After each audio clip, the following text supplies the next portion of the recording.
What's going on, world? It's your man Chuck Creekmer, aka Jigsaw, and I am here with a true man of respect. And I'm gonna call him my OG because we've been rocking for quite a minute now. You know what I Yes, mean? sir. Yes, sir.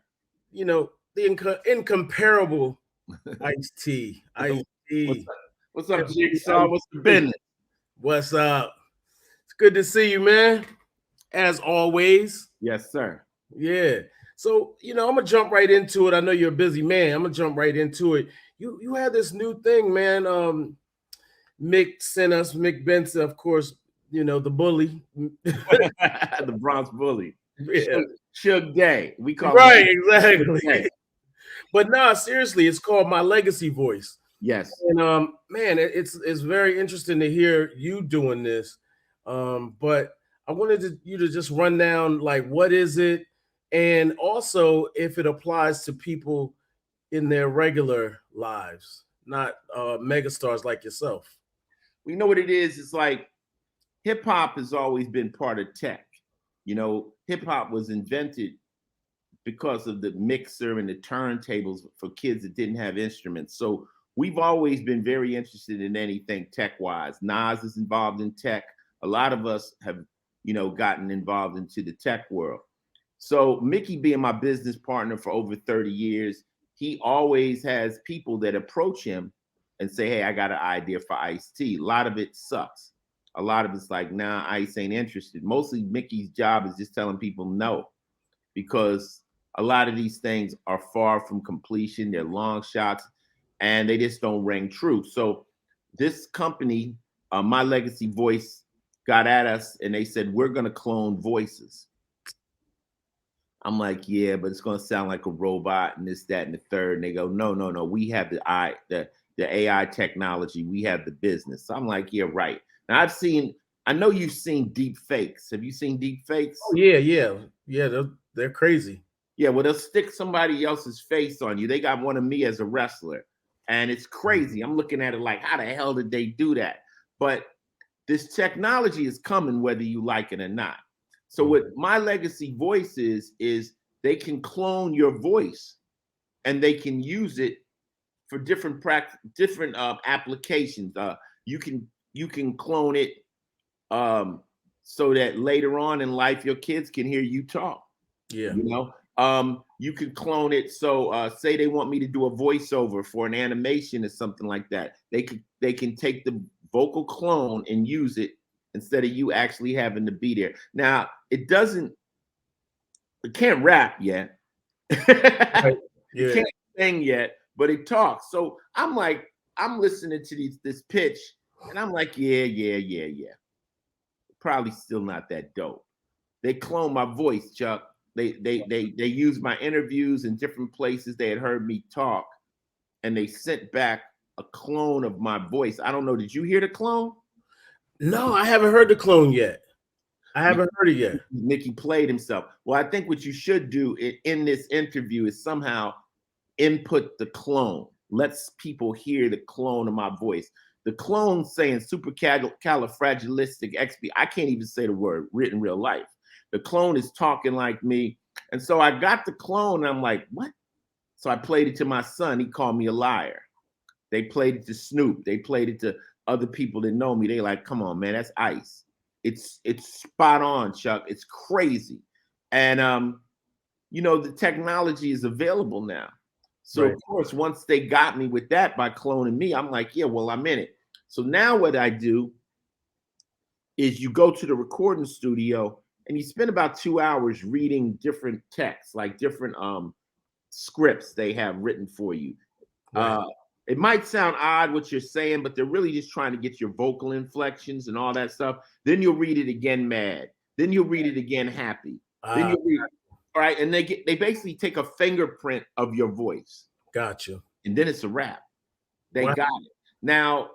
Now you've seen people do the holograms and things like that. Yeah.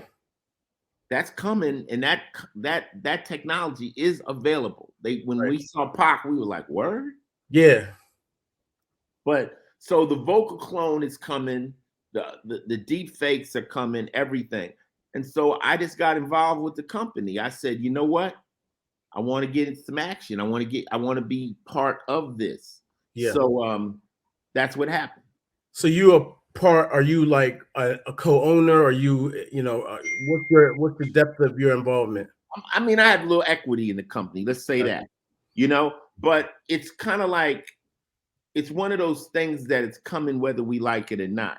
Yeah. And one of the lessons I learned when I worked with Quincy Jones, who was probably the biggest musical genius I ever worked with, he said, Ice, if you want to lose a fight, fight the future. Right. Right. No matter, we could sit up and talk about the good old days forever. I mean, you guys were internet, allhiphop.com, but you have to keep catching up with the newest technology or Yeah. you'll be left behind. It's not going to go backwards ever. Fact. So Hmm. I just wanted to get involved with this because I thought it was unique. I know it's coming. There's tons of applications for it. Wouldn't it have been dope if we had a vocal clone of DOC's voice for he had his situation? Yeah, absolutely. Facts. Yeah, that'd be crazy. And then what he could have probably done with this technology is using his voice he has now, put it into a machine, and instead of having what they call it auto tune, it would transform his voice into his old voice. Right. Yeah. I wonder if they could do that, with his old interviews or something. Like maybe, take his rapping voice and, maybe there's a way that way. I think it's possible. I just don't know the limits of it. Yeah. You follow me? Right now, it's just it's just talking. Yeah. But you got to get in on the ground level of these things. Yeah. So, I mean, my thing is that if this sounds interesting to you, investigate them. And who knows, you might come up with the new application for this. This is a new startup company. Okay, got you. Now I've heard different. You mentioned it can't rap yet, but I have heard Jay-Z's voice on ASAP Rocky lyrics, and it sounds just like Jay-Z. See? Yeah, and I'm telling you, it's nuts. Well, And, I don't. I'm quite sure this company isn't the only company with the technology. right. But from what I've seen, it's the best I've heard. Now I haven't heard Jay-Z rap. Now you just blew my mind. Right. Yeah. I'm gonna send it to you when I find it again. But I'm gonna send it to you. But no, you're right. And I mean that's the thing that even all hip hop talking about. We have an audience that's 40, 50, something like that. And then we have a younger audience, and trying to balance that out is tough. Our audience is very wide. Well, you got to listen to the kids because my daughter's 6 years old and she can run circles around me on the computer. You know what I'm saying? She's telling me this. My son is 30.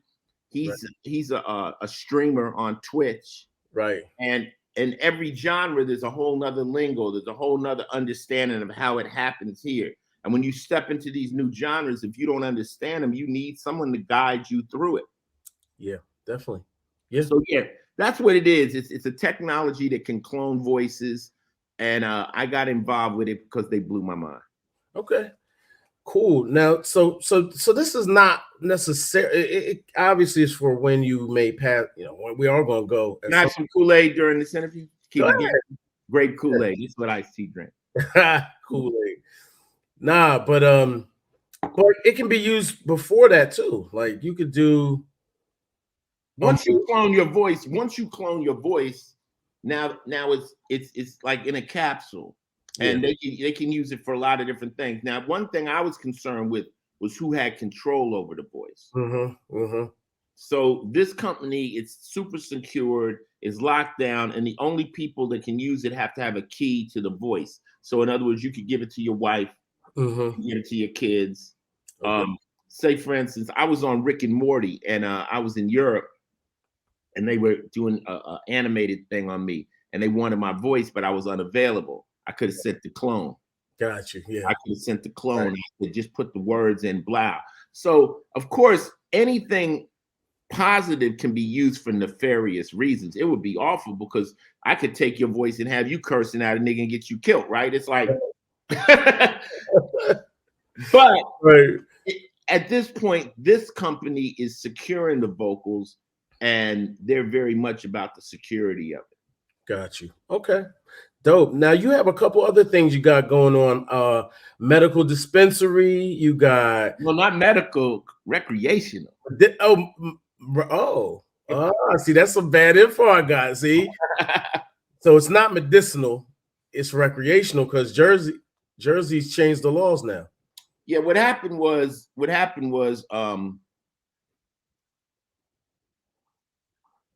we were aware that Jersey had action at possibly going recreational when Phil Murphy got in, because Mickey helped work with Phil Murphy. Okay. And I was able to talk to Phil Murphy, and I said to Phil Murphy, I said, how do you feel about marijuana? He said, well, if I make it in, I'm gonna legalize. So that's all a player needs. I'm like, okay. So I started to think about it, but then I knew that they were having medical dispensaries. But right. I don't even smoke weed, right? But right. I'm a businessman. So what I did was I connected with some of my friends in California that run a legal dispensary called the Medicine Woman. Okay. And they've had their dispensary open for 7 years. Yeah.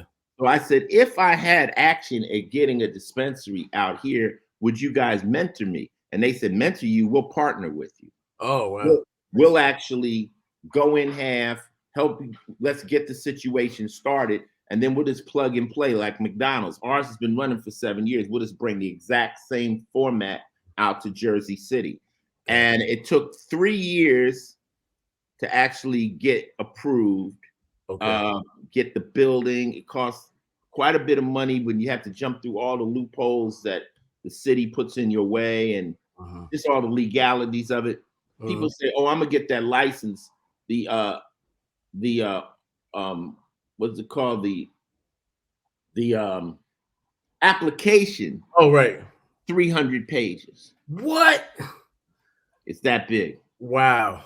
300-page application. Yeah. So we went through all the hoops and everything, and then we just got approved by Jersey City to be able to open. So now we're in the process of building out, and hopefully we're going to be up and running in February, March. I brought Tretch in as a partner. Okay. He's Jersey all day. Of course. He's going to be a part owner. Of course, Mickey's a part owner. And we're ready to go in Jersey. You know what I'm saying? So, but I don't really like to talk too much about it. That's why it's not a big press thing, because, you know, I like to slam my door on the way out. I would prefer to talk about it when the grand opening's coming. Gotcha. Okay. You know, versus then to talk, oh, this is coming. It gives a lot of chance for your haters to try to shut your shit down. Oh, they're trying to do this, fuck this up. You know, so yeah. I'm more like shady, but that's something that we have in the works. Yeah. What about the studio? Well, what happened was Tretch and I, there's a studio we have in Fort Lee. Okay. That we were both using and stuff, and then it became available to buy. The owner decided, hey, you know, this ain't really what I want to do. Yeah. And I said, so what you gonna do with the studio? And he was like, you want it? And so basically Tretch and I bought the studio. Okay. So Tretch has now become my business partner. Tretch lives down the street from me. And so we kind of have a same arc in our musical history. We're both signed to Warner Brothers. We've been friends for years and years and years. Yeah. And it's time, I think, for rappers to get into business together. Not just the labels to get into business together, but rappers to partner, you know, like, let's do things together. Let's take a little bit of our money and put it together and see what happens. So the studio's called Exclusive, and we're going to post it up on Instagram. And, you know, we're trying to keep it low key just for people that really want to get in there and get busy, you know? Dope. Now, you have noted in other interviews, and we've all been talking about it, hip hop turning 50. What are your thoughts on the state of the culture, and, you know, how should we look forward? You know, we're in a crazy space right now, you know, with hip hop. I mean, I'm always thinking about the next 50. You know what I mean? Yeah. I feel good about it right now. Okay. I really feel good about it. I think that, you know, hip hop, like any other culture, had to go through its growing pains. Right. And my thing is hip hop has gray hair. You Yeah. know, you can meet a cat walking down the street with a cane, and you say hip hop. He said, "Man, I used to break dance." You know what I'm Right. saying? You don't know me. I'm from such and such. So it's beautiful because we know hip hop is the fountain of youth. We Yeah. know that if you ever was involved in it, if you had Adidas on, when Run DMC had Adidas on, you have not grown up. And when the music comes on, you feel like you're still that age. And that's the problem, I think, with our generation gap, is that our generation refuses. We just fuck it. We believe we're cooler than the kids. Like we just won't let them be cool. We cooler than you. You don't know nothing. But Yeah. we got to let them be kids and stuff. Right. And I've made my comments about hip hop. I mean, I thought at one point it was getting diluted when we were doing the ringtone stuff, but I think lyrics are coming back, bars are coming back, and from an old school rap angle, all we want really to do is hear you rap, just rhyme, just show some skill. That's Yeah. it. Because when I got into hip hop early, I was taught that hip hop, the four elements, well, there's five elements, but the four elements would be rapping, DJing, break dancing, and being a graffiti writer. The fifth element Bambaataa taught me was just the knowledge. Yeah. It's like if somebody like you may not be a rapper or something, but if you know the knowledge, you are just as much a part of the culture as all the other people that are actively in it. It's like somebody who watches sports games that just knows the statistics and all that. They're very much part of the culture. Absolutely. But the key to hip hop is hip hop requires skill. Yeah. Skill. The skill of a great DJ, the skill of a great graffiti writer, the skill of a b-boy, the skill of an MC. And if you didn't have skill, they had a word in hip hop was perfect. It's called whack. You whack. Now, whack didn't mean stop rapping. It meant get better. Right. Now you whack. Oh, everyone starts off whack, then you get better till you make it to dope. Right. Absolutely. But that's all we want. Yeah. The old head, oh, yo, you don't like the new cats. No, we don't like whack motherfuckers. You know what I'm saying? We want to hear skill. And when we hear skill, whether it's Kendrick Lamar, whether it's J. Cole, whether it's some of these new MCs out here with bars, whether it's the battle rappers, you can't front on them. Nah. You can't front.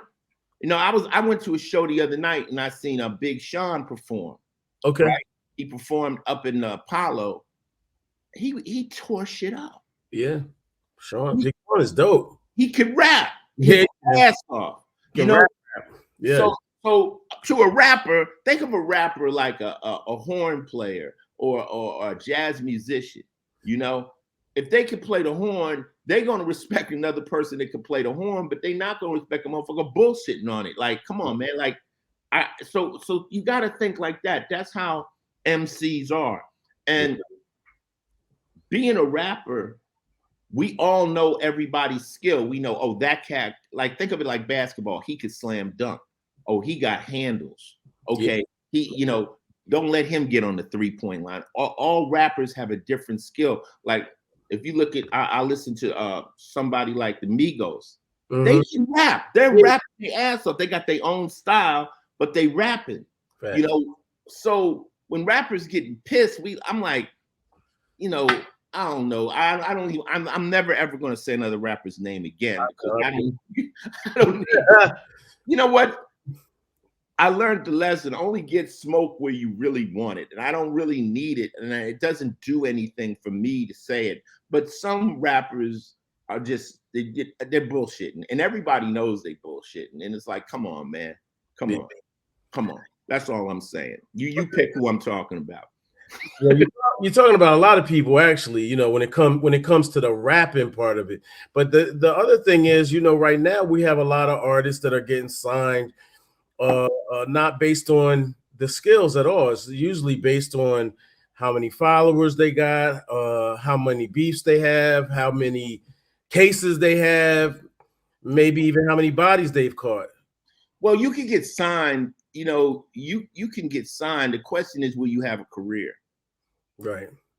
And the kids probably don't know who Frank Sinatra is, but he said it's not how well you're doing, it's how long you're doing well. Yeah. You know, it's not how well you're doing, it's how long you're doing well. And from the streets, I've known hustlers that had it all for 10 years and it's over. You know what I'm saying? So the object is to be able to build a catalog, a career where someone like Drake or somebody, like I say, like Kendrick, where you can just tour and tour and tour for years and years and years. Um, Anybody can, do a stunt and get known real quick, but the question is, will they last? Here's another thing. The fans are just as fickle as the bullshit you're pushing. Yeah. So you could get out there and they on your dick, and then they're quick to say, oh, you just fell off. They'll bail on your ass quick. Yeah. So you have to just be consistent with your work. And at the end of the day, money finds its rightful owner. So you need a solid career to sustain this shit. Yeah. I can give you $20 million in your 30s and never touch another dollar again. So you have to learn how to get money in your 20s, in your 30s, in your 40s, in your 50s, in your 60s. You gotta be able to continue to get. Do you think the industry wants that? I mean, we kind of touched on it on the on Twitter. Jay-Z is a force, you're a force, Diddy's a force, Nas is a force, Lil Kim is a force. You know what I mean? Mary J. Blige is a force. Like having that command of money, the industry, I've felt like almost like the industry wants this revolving door because they don't have to negotiate. You might come around, you might have a hot single, you might even unfortunately die or something, and they can just easily bring you back in. If you pass, or if Nas pass, or if Jay pass, they're not replaceable. You know, The industry, Chuck, no, it doesn't give a fuck about you. yeah, I mean, we already know record labels are just loan companies that loan you money at a ridiculous rate that could never even actually be repaid. They sign you a 7-year contract, but now people are doing it without the record label. I work with an artist, RJ Payne, who's got his own thing. I work with people like Rock Marciano who do their own thing. There's ways around the record label. right. But at the end of the day, you're going to have to create a quality catalog. Yeah, yeah, A quality catalog. Like Ice Cube can go out and sell out arenas. Snoop can sell out arenas. You're going to have to create that quality catalog that's going to last. It's going to be worth something. I mean, I heard Lil Wayne sold his rights to his music for 100 million. If you create a real solid base of music, it is valuable. And then also, if you take advantage of the new options that open to you after you become a successful rapper. All right, let's start it off. You in the street, you hustling. mm-hmm. What options are there for you? Right. Oh shit, Ice made a movie. Well, fucking now he's he's making records. Oh, he sold a lot of records. Maybe he could do a movie. Now I knew that option would never been open for me if I was still in the streets. But because now I'm making records, that option opens up. Oh shit, he's in movies and shit. Maybe he could do television. Maybe he can do a commercial. Maybe he can. So all these new options start to open for you, and you have to be smart enough to know when to step into them. Look at 50 Cent. 50 Cent right now is a top television producer. Yeah, definitely. Television. Yeah. And still selling out concerts worldwide. I don't know if you've been looking at some of the shots he's been showing from him in Europe, but he's not having a problem over there. Yeah, not at all. But why? Because 50 has an intense catalog of music. He's been hitting them for 20 years with good shit, and people want to hear it. Yeah, I was in Europe, and he had just left, but it was still buzzing. They said the tickets were a little pricey for some of them, but he filled it up. Yeah. But that's because 50 has paid his dues. He's put in his work, and he's saturated the market. Whether it was G Unit stuff, his stuff, he had his clothing line. There's certain people, like when you look at Puffy or you look at Snoop. To me, Snoop and me that's the bar. I'm watching Snoop.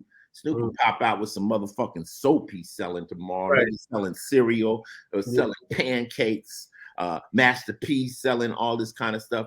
Because what you're doing is you're maximizing your brand. Now you have this brand, take advantage of it. Absolutely. And you have been doing that real successfully. You're doing the Cheerio. What, I'm sorry, am I saying it? Is it Yeah, Cheerio? Cheerio. Cheerios Fitness, yoga. You standing on your head. How the fuck the dude who wrote Cop Killer doing Cheerios, man? But see, this is what happens, Chuck. The guards have changed. Yeah. The guards have changed. The Yeah. people that were scared of hip hop now are gone. Right. There's a new guard in, and he's 48 years old, and he's the CEO of a company, and he's a hip hop fan. Right. So he's looking at it like, I ain't scared of y'all. How the fuck did Dr. Dre, Eminem, Snoop Dogg, and them do the Super Bowl? These are all so-called worst. When I don't mean worst, I mean best, but the worst rappers. These motherfuckers were the most hated. Yeah. Snoop's crip walking on the fucking Super Bowl. They got kids crip walking. You got 50 Cent, gangster. You got Eminem, who tried to just scare the shit out of white people. You got at the Super Bowl. Yeah. Because the guards have changed. Yeah. And the new people in power embrace hip hop. They're not afraid of it. They understand it. And they fuck with us. Yeah. And when I'm doing a Tide commercial or whether I'm doing Boost Mobile or whatever I'm doing, they get it because I speak to the culture. I speak to the parents. I'm like the parents' hero. Yeah. Yeah. Facts. And Car Shield. Let's not forget Car Shield. My old car, man, I hit a rough spot in life. But my mileage was too high. I was like, I can't get Car Shield. Look, Car Shield's just an insurance company. That's all they are. Yeah. And they got at me, and I'm like, sure. So I got some buckets. I put Car Shield on. And then my boy just called me today. One of my partners from LA talking about his engine went down. I said, nigga, I told you to get Car Shield. Why you didn't get Car Shield? And then a lot of people get at me, oh, Car Shield's a scam. I'm like, no, you're a scam. Right. What you did, your car was already broke. You went and tried to get some Car Shield, and they wouldn't fix your shit. Car Shield is an insurance company, and insurance companies have investigators, and they're going to double check and make sure it's legit. So if you're going to try to scam an insurance company, pay for it for 6 months before you try to make a claim. You know, you made a good point, man. Next year, all hip hop turns 25, man. So we're about to celebrate this anniversary right at the time, you know, hip hop turns 50. Right. You know what I'm saying? And a lot of the people we're meeting now to do business with, they're in that 30-ish to, you know, between 30 and 40. And they're executives now. You know what I mean? And it's crazy to be able to walk in the door and not have to have an elevator pitch or convince people because they already know the brand. They know the brand and they love it. Yeah. They love the brand. People really love hip hop. Hip hop is a great culture. Hip hop has brought more people together than anything ever in the history of music. White kids, different kids from all ethnic backgrounds, race, I mean, all religions, everything. Yeah. I mean, I've been to Brazil, I've been to China, Africa. Everybody loves hip hop. And it's funny, like you go to Africa and they're like, you know Nas? Do you know Nas? Like, you don't know who the fuck have you met Tupac? You're like, yo, what's up? Yeah, where's Snoop Dogg? You know, they love you act way deep. Like, do you niggas even got radios out in this motherfucker? But they love your African accent, by the way. Look, not an African guy to me. What country is that? That's Uganda. Okay. That's Uganda. But they love you, man. They love us. And, you know, we're loved all over the world, man. Rap is loved all over the world. Yeah, and I think at this point now, like I say, the guards have changed. I remember when I was coming up, Ozzy Osbourne was a big problem, and now we could make a cereal of bats. Right. Ozzy on the cover, and parents would buy it. The kids wouldn't even get the joke. The Right. parents be like, yeah, this is dope because this our generation is cool. Yeah. That's a You fact. know, I also said that Obama was the first hip hop president Yeah. because what black people don't understand was most of them probably do, but some don't. That we only make up 13 to 15% of the population of the United States, Yeah. black people. Yeah. So if every single one of us voted, we couldn't have put a black president in the White House. It was white people that joined with us, but those white people were hip hop fans because those were the ones that grew up with us, and those are the ones that said, "Well, you know, I'm not afraid of Snoop Dogg or Yeah. Public Enemy or Ice T and them, and I'm willing to give Barack Obama, you know, some respect and some love." Hip hop did that. Yeah, definitely. Have you met Barack yet? I never met Barack Obama. I would love to meet him. I think I like his swag. Yeah. I like I like how he chooses his words. Yeah. You Yeah. know, talks very deliberately. It's Yeah. very, I don't even think they ever caught Barack Obama flubbing a line. No. He'll be like, so what we are gonna do is Yeah. uh I, I he'll- try to learn that from him, man, because they hang on every word. yeah, yeah, So give your brain a chance to think what the fuck you finna say. definitely. I want to ask you about the guy I've ignored for about 3 years now. Cannot ignore him anymore. And I wanted to ask it because you have a unique perspective from when in the cop killer days when you and others were being shouted out by the presidents and things of that nature. And now it seems like Kanye West Oh is Lord. unavoidable. Now I remember when Obama called him a jackass. And I felt like that was, and that's not for me to slander Kanye at all, but it was a long time ago when he said that. And I just wanted to know, do you have any insight on we've talked a lot about mental health, but we don't really talk about like the lights, the celebrity, what that might do to somebody, their brain, or I mean, is there any opinion you have on that? I don't really have any opinion, and I don't want to be somebody trying to slander somebody. That's not fly. You know, like right now, people want to just come out and say shit. I mean, I would, whatever my view, I like to keep that in private. Mm-hmm. It's not gangster to come out and talk about somebody like that. I could just say that certain people, well, if you want to use Kanye, and do a lot of things I wouldn't do, or Yeah. say a lot of things I wouldn't say. Yeah. But at the end of the day, you have freedom of speech. You just have to watch what you say. Yeah. So when you say something, you have to be prepared for the ramifications of what you say. And apparently he is. So if this is how you feel, like I always told people, controversy, don't say nothing that you don't mean.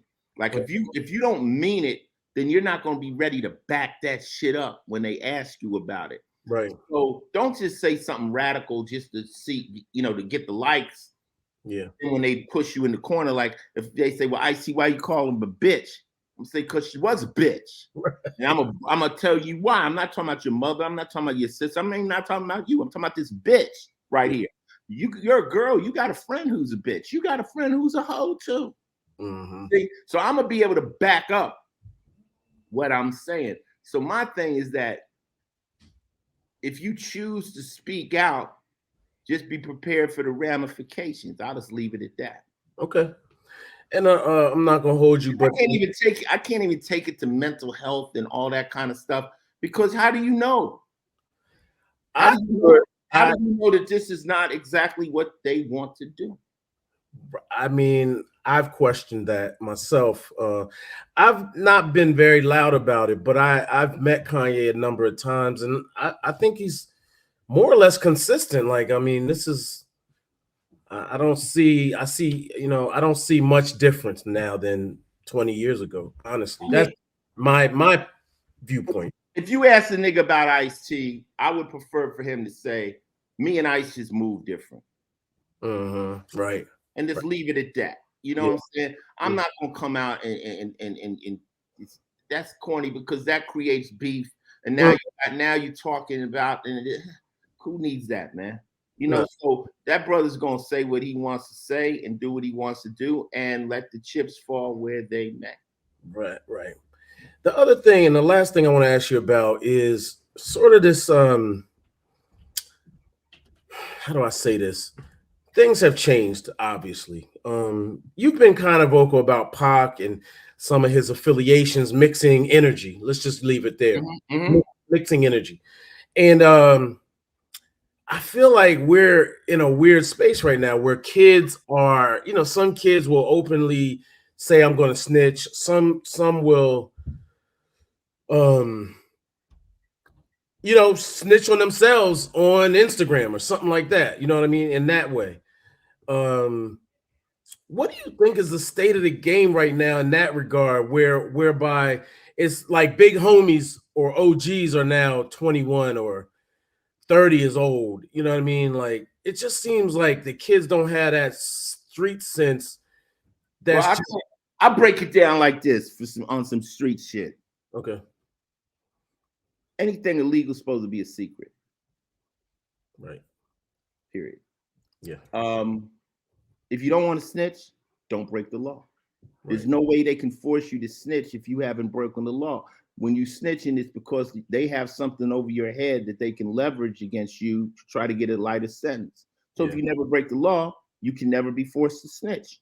right. Um, Stay off the fucking internet. The Uh-huh. internet is the number one tool of law enforcement. Let me repeat that. The number one tool of law enforcement. Yep. They don't have to do any research for you. They Google your ass. It's I watch cats on the internet and I'm like, word.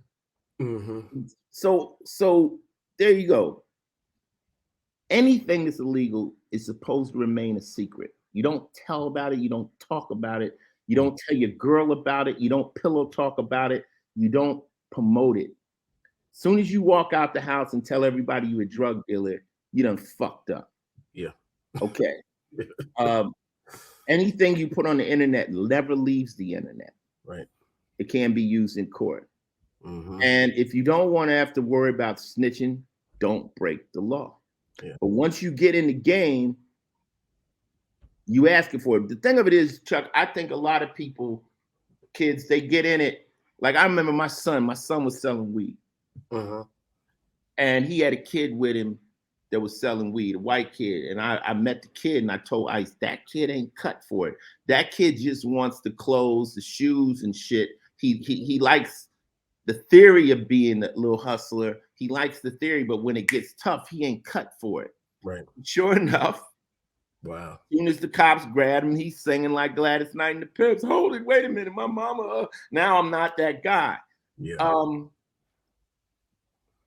If you want to listen to an OG, do your best to get out of the game as soon as possible. Stop breaking the law. You see the drama that's happening to a lot of these rappers Mm-hmm. who have been able to become successful, but still bow-legged, got one foot in the game and one foot out of the game. You Yeah. got to let that go, man, because once you make it, you're a trophy to them. Yeah. You know, they could bust me for something right now. That would be a trophy. All these years I've been on Law and Order SVU. Right now, if you come around me and you say anything that's slightly illegal, Uh-huh. and I believe you the police. I'm like, nah, man, what the fuck are you talking, man? Like, I Yeah. don't jaywalk because not only have I made my departure from the street, I know they want to bust me for something. Yeah. To catch me to prove niggas can't change. You Yeah. see what I'm saying? And I'm helping as many of my friends that are incarcerated. So, you know, to the youngsters, man, do what you can do to get out. Look at 50 Cent. 50 Yeah. Cent was grimy. Look at Jay. Mm-hmm. Look at me. Look at anybody else, you know, and follow that lead. Yeah. Yeah. Follow Definitely. that lead. Don't. It hurts me when I see the young kids getting shot at. Oh, come on, man. Yeah. I just did a movie, a doc I'm gonna promote, and when it starts to come out, which is about gun violence and all that kind of stuff. And you know, you got to bring it down. Definitely, definitely. What's Art of Rap doing next year for the Well, 50th? well, Art of Rap actually is run and controlled by Mr. Mickey Benson. That's his baby. And Art of Rap basically has it's become a standalone venue for golden era artists, people that have gone platinum and gold, EPMD. We out with Bone Thugs, Too Short, and we do spot gigs all over. So we don't really have anything planned for the 50th anniversary, but we'll put something together big. Yeah, Whenever you hear about the Art of Rap, though, it's going to be a knockout show. We had Wu-Tang Clan, all kinds of people, DMX, yep. 50 been out there with us, so we get it going. Well, I say that because we're already talking, me and Mick. So we working. Let's get it going. Let's get it going. I mean, that's something that came from the movie, and after the movie, we just said we don't want to let this movie die. Let's turn it into something, you know, because I tell a lot of the artists, whether I'm talking to Positive K or any of these rappers, I'm like, if you're waiting on Drake to take you on tour, you may not never go on tour. Right. And we're out, like say with EPM Day, they sold millions of records. There's an audience for them, for Naughty by Nature. You know, Tretch is out. So let's go get that. Let's call it the adult hip hop audience. Let's go hit with it. And Public Enemy did our first one. We killed it out there. Oh, I was there, Staten Island. I was there. Yeah. That was a great show. Man, listen. I was like a kid in a candy store, man. It was oh. All right. Well, we're gonna keep building, man. Yo, I appreciate you taking time out your day of shooting. And I'm gonna run these ideas past Mickey to, make things happen. Because you know what? Let me say something real quick. Mickey needs your help, man. You know, like we've been doing this shit on our own for 10 years, with no sponsors and nothing. And Mick Benzo is this one-man army making this thing happen, man. But with the right connections, we could blow this up. LL had Rock the Bells, it was crazy. Yeah. We're in the same lane. It's all for the culture. Absolutely. The more the merrier, man. I talked to LL, by the way, and it was a great moment, man. Like, it was brief because it was at Rock the Bells, but it was like all for the culture, and that felt good, man. It wasn't like competitive. It wasn't like what are you doing here?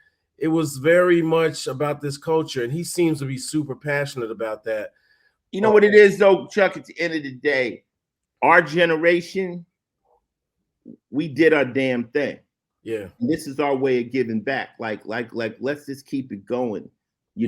How can I be bitter about hip hop? I've taken hip hop for a ride that very few people will ever take it, whether it be movies, television, music, all that stuff. So doing something like that is fun. Like, let's give it back. Let's make it happen for more and more people to enjoy it. So I understand what LL. LL was my nemesis, and LL got at me when he started the radio show. He said, "Ice, man, I need you, man." So we're past that. Yeah. We're in another stage of our life. So we can bring something to people that they might have heard about. A lot of people back in the day never even got to see some of these groups. Yeah, that's real talk. I didn't. I definitely didn't, man. I wasn't off the porch till round about 9. Actually, I did almost see Run DMC live, but they came so late. My dad was like, "Nah, we gotta leave." But there was a lot of weed smoke in the air. I didn't even know what weed smelled like back then. So I missed Run DMC. And it was, in the 90s, that's when I, they say hopped off the porch. It was outside. Yeah, I just missed the shows. I remember going to Detroit and all the cats in the front row had on mink coats and gators and all that kind of stuff. I mean, traveling back in those days when hip hop was just starting, it was something else. And so when you go to see a Rock the Bells or you go to see an Art of Rap, that's what you're going to get, that energy, that classic hip hop energy. Yeah. So we're going to keep that alive forever. Forever. Man, Ice, I appreciate you as always. And we'll be in touch if you ever need us, bro. You already know I'm in your corner. I'm like, you could even tag me in if you need me. You know what I mean? Whatever. Yep. And if you're breaking the law, stay the fuck off the internet. Common sense ain't common, brother.